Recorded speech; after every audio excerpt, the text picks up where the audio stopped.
নমস্কার বন্ধুরা, কবে থেকে বৃষ্টি কমবে বঙ্গে এবং কি জানাচ্ছে আবহাওয়া দপ্তর, তো সম্পূর্ণ লেটেস্ট ভিডিও আপনাদের সাথে শেয়ার করব। তো চলুন দেখে নেওয়া যাক কেমন থাকবে দক্ষিণবঙ্গের আকাশ, উত্তরবঙ্গে বন্যা পরিস্থিতি নিয়ন্ত্রণে আসবে কবে এবং কোন পথে। নতুন বিস্তারিত আপডেট আপনাদের সাথে শেয়ার করব। দেখতেই পাচ্ছেন আজকে 6 তারিখ, লেটেস্ট আপডেট আপনাদের সাথে শেয়ার করছি।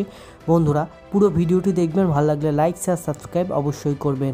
তো বিগত কয়েকদিন ধরেই প্রবল বৃষ্টিতে বিপর্যয় উত্তরবঙ্গ। সোমবার থেকে কিন্তু শেষ পাওয়া খবর অনুযায়ী বানভাসী বৃষ্টিতে উত্তরবঙ্গে 27 জনের মৃত্যু হয়েছে। ভেঙে গিয়েছে একাধিক বাঁধ, বন্ধ শিলিগুড়ি ও গ্যাংটক সহযোগকারী গুরুত্বপূর্ণ 10 নম্বর জাতীয় সড়ক।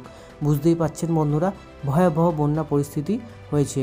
ভয়ঙ্কর বিপর্যয়ের পরে আসার কথা শুনিয়েছে হাওয়া অফিস। আজ সোমবার আলিপুরদুয়ারে জেলা কিন্তু ছাড়া আরও কোথাও কোথাও ভারী বৃষ্টির আশঙ্কা নেই। তবে বৃষ্টির পরিমাণ কমলেও দুর্যোগ পুরোপুরি কাটেনি। রবিবার বিকালে নিম্নচাপ শক্তি হারিয়ে ঘূর্ণাবর্ত পরিণত হয়েছে। শক্তি কমলেও ঘূর্ণাবর্তের প্রভাব হালকা থেকে মাঝারি বৃষ্টি জারি থাকবে। অন্যদিকে দক্ষিণবঙ্গের আজ কোথাও উল্লেখযোগ্যভাবে বৃষ্টির আশঙ্কা নেই বলে জানিয়েছে হাওয়া অফিস। কেমন থাকবে দক্ষিণবঙ্গের আকাশ, চলুন এক নজরে দেখে নিই। দক্ষিণবঙ্গের সব জেলায় আজ আকাশ মেঘলা থাকবে। দক্ষিণ 24 পরগনা, পূর্ব মেদিনীপুর এবং উপকূলীয় অঞ্চলে বজ্রবিদ্যুৎ সহ কয়েক পশলা ভারী বৃষ্টি হতে পারে। সঙ্গে ঘন্টায় 30 থেকে 40 কিলোমিটার গতিবেগে ঝোড়ো বাতাস বইতে পারে। এছাড়া কলকাতা সহ দক্ষিণবঙ্গের বাকি জেলায় বিক্ষিপ্তভাবে হালকা থেকে মাঝারি বৃষ্টি হওয়ার সম্ভাবনাও রয়েছে। বুধবার থেকে দক্ষিণবঙ্গে বৃষ্টির পরিমাণ আরও কমবে বলে জানিয়েছে আবহাওয়া দপ্তর। বৃষ্টি কমায় ডিভিসি থেকে জল ছাড়ার পরিমাণও কমবে। বুঝতেই পারলেন বন্ধুরা। তো উত্তরবঙ্গের আপডেটটি কেমন থাকবে জেনে নিই। উত্তরবঙ্গে যে নিম্নচাপের প্রভাবে বৃষ্টি হচ্ছিল তা এখন শক্তি কমিয়ে ঘূর্ণাবর্তে পরিণত হয়ে বিহারে অবস্থান করছে। এর ফলে জাতীয় কিন্তু জলীয় বাষ্পের পরিমাণ কম থাকায় বৃষ্টি কমেছে।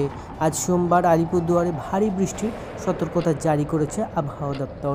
দার্জিলিং, কালিম্পং, জলপাইগুড়িতে হালকা থেকে মাঝারি বৃষ্টি হওয়ার পূর্বাভাস দিয়েছে হাওয়া অফিস। বৃষ্টির সঙ্গে 30 থেকে 40 কিলোমিটার প্রতি ঘন্টা গতিবেগে হাওয়া বইতে পারে। মঙ্গলবার থেকে উত্তরবঙ্গের পরিস্থিতি অনেকটাই উন্নত হওয়ার সম্ভাবনা রয়েছে। বুধবার পর্যন্ত বিক্ষিপ্তভাবে হালকা থেকে মাঝারি বৃষ্টি হওয়ায় বৃহস্পতিবার উত্তরবঙ্গের কোন কোন জেলায় আকাশ রোদের দেখা মিলতে পারে। মঙ্গলবার সব সিকিম, ভুটান পাহাড়ে বৃষ্টির পরিমাণ এবং ব্যাপকতা কমবে। ফলে উঁচু এলাকা থেকে হরপা বান এবং বাঁধ থেকে অতিরিক্ত জল ছাড়ার পরিমাণও কমবে। এতে স্বাভাবিকভাবে উত্তরবঙ্গের বন্য পরিস্থিতি নিয়ন্ত্রণে আসবে বলে আশা করেছে আবহাওয়া দপ্তর। তো বন্ধুরা, আপনাদের সাথে উত্তরবঙ্গ এবং দক্ষিণবঙ্গের লেটেস্ট আপডেট শেয়ার করলাম আগামী 2 দিনেরও। তো ভিডিওটি ভালো লাগলে লাইক শেয়ার সাবস্ক্রাইব অবশ্যই করবেন। ধন্যবাদ।